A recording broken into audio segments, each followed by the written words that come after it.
Bom dia, irmãos e irmãs. Estamos aqui nesta segunda-feira, dia 20 20 de julho de 2020, para mais uma vez fazer esta reflexão. Essa semana que se inicia na 16ª semana do tempo comum e onde o evangelho do dia está no Evangelho de São Mateus, capítulo 12, versículo de 38 a 42. E para iniciar esse momento tão oportuno, quero pedir a Nossa Senhora que nos ajude para que nós possamos entender bem a palavra de Deus. Ave Maria, cheia de graça, o Senhor é convosco. Bendita sois vós entre as mulheres, o bendito é o fruto do vosso ventre, Jesus. Santa Maria, Mãe de Deus, rogai por nós, pecadores, agora e na hora de nossa morte. Amém. E estamos reunidos em nome do Pai, do Filho e do Espírito Santo. Amém. E desejo que a graça e a paz de nosso Senhor Jesus Cristo, o amor do Pai, a comunhão, a graça e a força do Espírito Santo esteja com todos vocês. Bendito seja Deus que nos une neste momento no amor de Cristo. O Senhor esteja convosco, Ele está no meio de nós. Proclamação do Evangelho de Jesus Cristo, segundo São Mateus. Glória a vós, Senhor. Então alguns escribas e fariseus tomaram a palavra. Mestre, quiséramos ver-te fazer um milagre. Respondeu-lhe Jesus: essa geração adúltera e perversa pede um sinal, mas não será dado outro sinal do que aquele do profeta Jonas. Do mesmo modo que Jonas esteve 3 dias e 3 noites no ventre do peixe, assim o Filho do Homem ficará 3 dias e 3 noites no seio da terra. No dia do juízo, os ninivitas se levantarão contra esta raça e a condenarão, porque fizeram penitência à voz de Jonas. Ora, aqui está quem é maior que Jonas. No dia do juízo, a rainha do sul se levantará contra esta raça e a condenará, porque veio das extremidades da terra para ouvir a sabedoria de Salomão. Ora, aqui está quem é maior do que Salomão. Palavra da salvação. Glória a vós, Senhor. Como nós vimos no início do Evangelho, um escriba e um fariseu perguntam para Jesus, pede que queria ver um sinal. E Jesus aparentemente parece que fica um pouco irritado, bravo, e dá uma resposta. Olha, vocês não terão outro sinal a não ser aquele do profeta Jonas. Assim como Jonas ficou 3 dias no seio da terra, no ventre da baleia, o Filho do Homem ficará 3 dias no seio da terra. Ou seja, esse é o sinal. Mas por que Jesus dá essa resposta? Porque esses fariseus, escribas e fariseus, eram a religião daquele tempo. Ou seja, escribas e fariseus acreditavam na lei de Moisés. E eles olhavam para a lei de Moisés de forma diferente, de maneira diferente, mas acreditavam na lei de Moisés. Os fariseus acreditavam em algumas coisas que os escribas não acreditavam. Mas escribas e fariseus sempre estavam à procura de Jesus para questioná-lo. Então, nesse momento, esse escriba e fariseu pedem um sinal para Jesus.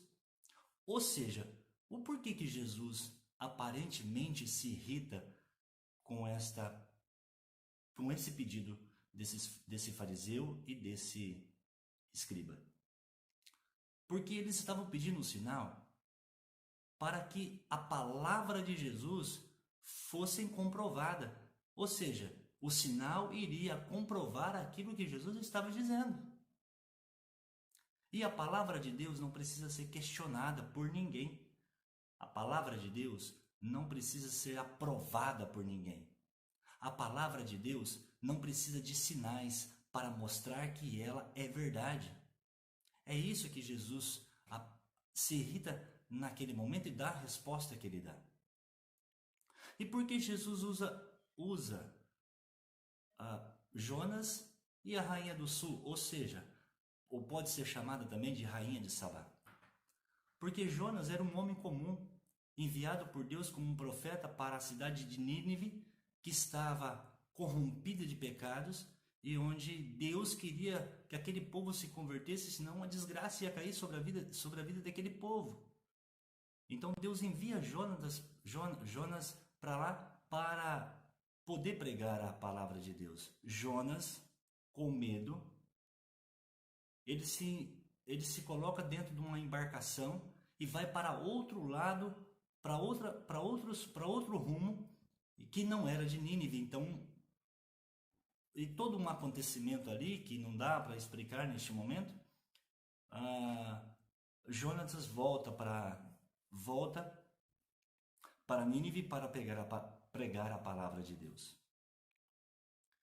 Depois de pregar, depois de anunciar, todo o povo de Nínive se converte, eles fazem jejum, se convertem ao ouvir, ao obedecer a palavra de Deus. A rainha do sul era uma rainha pagã, que ao ouvir a palavra, ao ouvir falar de Salomão, que Salomão tinha uma grande sabedoria, então ela vem com alguns questionamentos para também tirar das dúvidas com Salomão. E quando ela coloca todas as suas perguntas para Salomão, Salomão começa a responder todas, porque Salomão tinha uma grande sabedoria dada por Deus, que ele conseguia decifrar todas as situações. E essa rainha, então, depois de ouvir Salomão, ela vê que Salomão tem um Deus verdadeiro que lhe dá a sabedoria. E a rainha, então, passa a acreditar no Deus que Salomão serve e ela começa a louvar a Deus. Ou seja, se fosse nesse tempo, nós diríamos, ela se converte. Por isso que Jesus diz, esta geração será julgada por Nínive, esta geração será julgada pela rainha do sul, porque eles ouviram, Nínive ouviu a palavra de Jonas, e aqui está quem é maior que Jonas. A rainha do sul ouviu a palavra de Salomão, e aqui está quem é maior que Salomão. Ou seja, Jesus estava dizendo, a minha palavra não precisa ser comprovada, a minha palavra não precisa de milagres para prová-la, a minha palavra é a palavra de Deus. Ou seja, como diz a carta aos Hebreus, capítulo 4, versículo 2, a palavra de Deus é viva e eficaz, é uma espada de dois gumes, que atinge a divisão da alma e do corpo, das juntas e medulas. E a palavra de Deus não precisa de comprovação para ser palavra de Deus. Não precisa de milagres. A nossa fé não vem dos milagres. A nossa fé não vem baseada dos milagres de Jesus, das ressurreições que Jesus fez, de todos os feitos que Jesus fez. Os milagres, a ressurreição que Jesus realizou no meio do povo, as curas que Jesus realizou no meio do povo, era consequência do poder da sua palavra, e não ao contrário, e não o milagre, o milagre era a consequência da palavra de Deus, e não a palavra de Deus era a consequência dos milagres. Por isso que Jesus responde, o povo de Nínive julgará esta geração porque eles se convertem. Está aqui quem é maior que Jonas. Está aqui a minha palavra, está aqui, é maior que Jonas. Ou seja, Jesus estava dizendo, o reino de Deus está no meio de vós e vocês ficam pedindo milagres. O reino de Deus está aqui no meio de vós. Eu sou o reino de Deus, estou aqui. E vocês ficam pedindo milagres, pedindo comprovação da minha palavra. Irmãos, a palavra de Deus é viva e eficaz, ela não precisa de comprovação. Deus não precisa que nós acreditamos na sua palavra para ele ser Deus. Deus não precisa que nós o louvamos para ele ser Deus. Ou nós queremos acreditar na sua palavra ou não, ele continua sendo Deus. Ou nós o louvamos ou não, ele continua sendo Deus. Deus nunca deixa de ser aquilo que ele é, por aquilo que nós acreditarmos, ou aquilo que nós queremos acreditarmos, ou acreditando ou não na sua palavra.